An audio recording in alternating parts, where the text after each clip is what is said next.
Another thing that's weird that white people are so against race mixing when they're the ones that started it.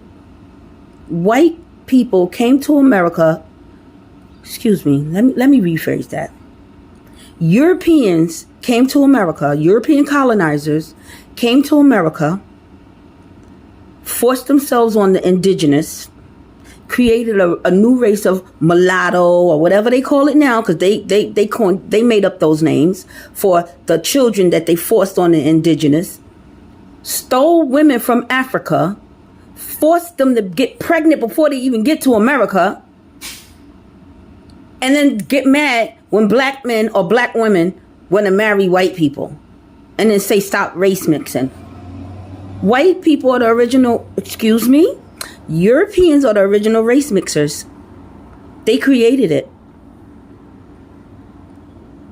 During antebellum, when they were bringing those Africans over to America, if you look at the picture of how they had the Africans packed in the boats, there are no women in there. There are no women in that picture. You know why? Because the women were under the boats being raped.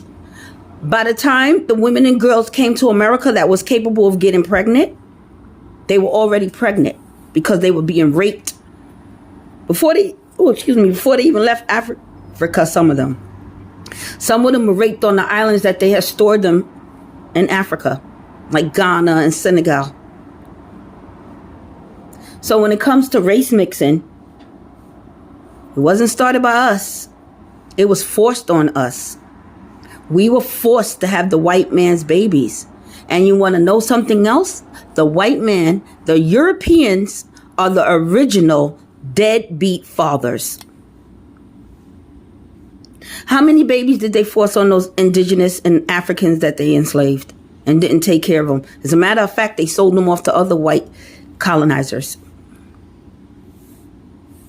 They sold their own children. They even raped their own children. Some of them were having intercourse with their daughters that they made with the enslaved and the indigenous, that they forced on the enslaved and the indigenous. So when it comes to talking about deadbeat fathers and race mixing, that's white history. This is why they don't want to talk about their history too, because they have to put that part in there. They have to put that part where they raped the whole nation into being biracial. Here in America, and in Africa, and in Australia, and in Puerto Rico, and Dominican Republic, and in Jamaica,